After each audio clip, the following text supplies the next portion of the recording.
So with that background, I would say that Secretary Cohen's framed up the day really, really well, the 2 days. We need to move the program along, and I'm going to ask Mike McGinnis, Executive Officer of National Academy of Medicine, to come up and run the rest of the program. Mike's work, in fact, many of you may or may not know, he's one of the first to point out about the fact that health is determined by factors outside of healthcare. I still remember that Venn diagram he has that 10% of health is determined by the care, and the rest is by all the things we've been talking about. So Mike McGinnis.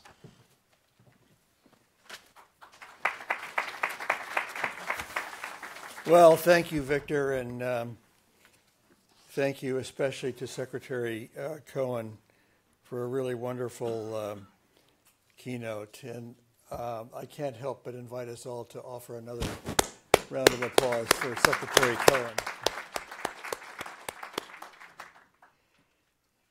It's clear that you have in Mandy a person of vision, passion, and commitment that's going to move the ball forward along with you. And we're all going to benefit from that across the nation. As we move to the program, I'd like to make a brief reference to three foundational elements of the meeting. But before I get into those, I want to invite our panelists to come up so I can talk while they're moving up, and we can move along in our in the progress of our agenda. Victor made reference to your booklets. I hope you've picked them up. If you haven't picked them up at some time during the day.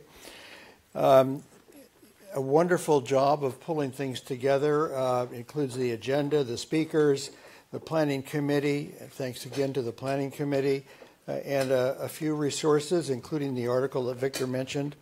What I want to do right now is draw your attention to the very last page of that booklet, which revisits the organizational construct of today's meeting. Because the meeting today and tomorrow has been constructed around the 8 summary priority areas that were identified by the steering committee across that expansive examination of 19 topics.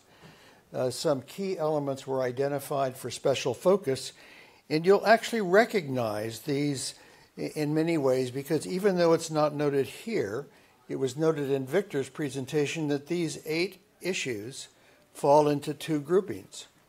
One of them is action priorities, and the second is infrastructure priorities. And they reflect, therefore, what Secretary Cohen was presenting to you.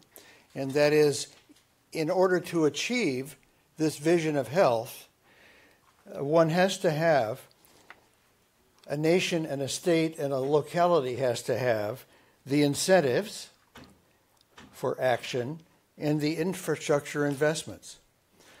And so you see here the first 4 of these are incentives for action, pay for value, empower people, activate communities, and connect care. Think NC Care 360.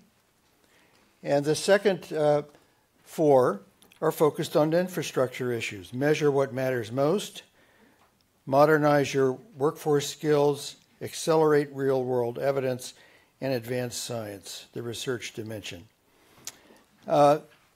These were designed for a national focus, but they clearly apply to the state and local arena, as is illustrated by the strategy plan that you have constructed here in North Carolina.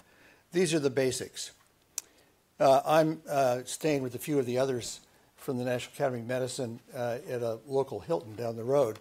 And when I walked into that Hilton, I was reminded of what someone asked Conrad Hilton when he was about 90 years old and had a long career in business and community leadership.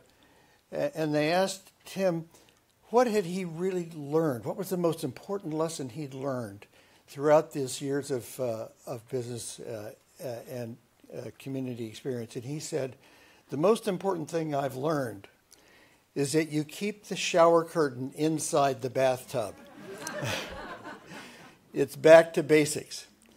And it's these basic elements that are reflected in this plan that Mandy has shown and the elements that were identified as key priorities by the Steering Committee for Vital Directions. The second comment I want to underscore as we move to the panel is the fundamental importance of state and local leadership. We learned that clearly in the course of our work, and that's why we're so pleased and grateful to have our inaugural activity in that respect here in North Carolina. And it's also an important opportunity for us to learn from you as we think about Vital Directions 2.0. Vital Directions 1.0 was developed in fulfillment of our obligation as the National Academy of Medicine to provide advice to the nation. And it was clear that there was a change of administration at the end of the Obama administration to a next administration, and that's motivated our focus on Vital Directions. Because there's an election coming up, there may be a change in administrations, and we need to be prepared to emphasize key issues in that respect as well. So we're going to learn a tremendous amount, given the importance of state and local activity, from all of you and from these two discussions today. And the third point I want to emphasize is how well you are positioned for traction.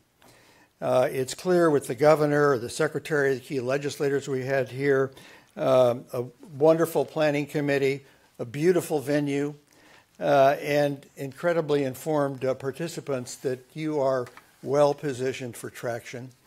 And that's why especially we're grateful for your being here. There's another reason that you're well positioned for traction, and that's because of the good work of the NAM staff. And I want to point right over here to Jessica Marks. So at the beginning of the program, to thank her and the other staff that she worked with for her good work.